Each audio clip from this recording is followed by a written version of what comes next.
A new immigration system will be in place by March 2019 when the free movement of people between the EU and the UK ends, a minister has said. Immigration Minister Brandon Lewis was speaking as the government commissioned a detailed assessment of the costs and benefits of EU migrants. That report is expected in September 2018, 6 months before Brexit. Home Secretary Amber Rudd earlier reassured firms there would be no cliff edge on immigration. Writing in the Financial Times, she said the UK would continue to attract the brightest and the best migrants from around the world, with the newspaper suggesting a work permit system for Europeans was being considered. The CBI said businesses urgently needed to know what EU migration would look like, both in any transitional period after March 2019 and beyond.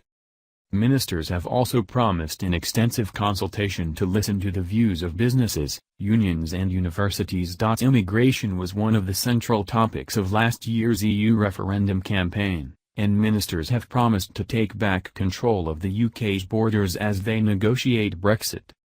An immigration bill, which will reveal the government's chosen method, was included in last month's Queen's speech. Speaking on BBC Radio 4's Today programme, Mr. Lewis would not confirm details of how the government plans to manage migration after Brexit, saying these would be revealed in a white paper later this year, and that the immigration bill would go through Parliament in 2018. Ministers have promised an implementation period after Brexit to try and minimise the economic and social impact of the UK leaving the EU. Mr. Lewis said it was a simple matter of fact that EU free movement rules would not apply during this time, and that a new system would be in place by spring 2019.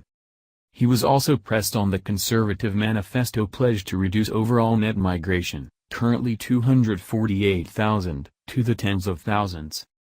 He confirmed this was party policy but would not set an arbitrary year by which this would be achieved.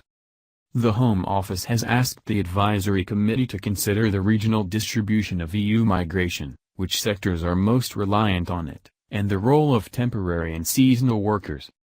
Costs and benefits.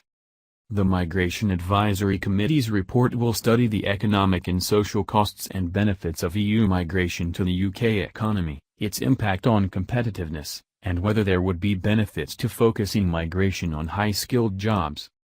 Home Secretary Amber Rudd said, "We will ensure we continue to attract those who benefit us economically, socially and culturally. But, at the same time, our new immigration system will give us control of the volume of people coming here, giving the public confidence we are applying our own rules on who we want to come to the UK and helping us to bring down net migration to sustainable levels." Speaking in Sydney, Foreign Secretary Boris Johnson said he was unaware of the report that has been commissioned, adding that immigration had been fantastic for the energy and dynamism of the economy, but that doesn't mean that you can't control it. Labour said there should be no changes to the UK's migration system until the committee's report had been completed and debated. Shadow Home Secretary Diane Abbott said, "There is far too much heat and not enough light about immigration, so any truly objective and well-informed analysis must be welcome." First step.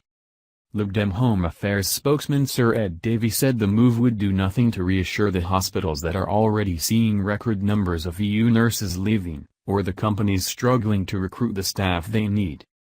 The NHS, businesses and universities that depend on European citizens need answers now, not in another 14 months' time, he added. Former Labour Minister Frank Field, who campaigned for Brexit, told Today he did not think voters were looking for a cut-off point for freedom of movement.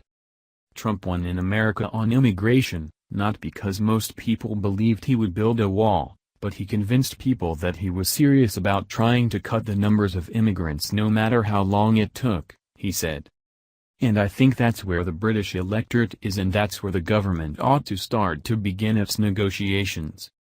The CBI said commissioning the report was a sensible first step, adding, "Workers from across Europe strengthen our businesses and help our public services run more smoothly. Any new migration system should protect these benefits while restoring public confidence." Manufacturers' organization IFE said the Migration Committee was best placed to advise on what EU migration should look like after Brexit. Both EVE and the CBI called for an immediate resolution of the question of the status of EU nationals already living in the UK.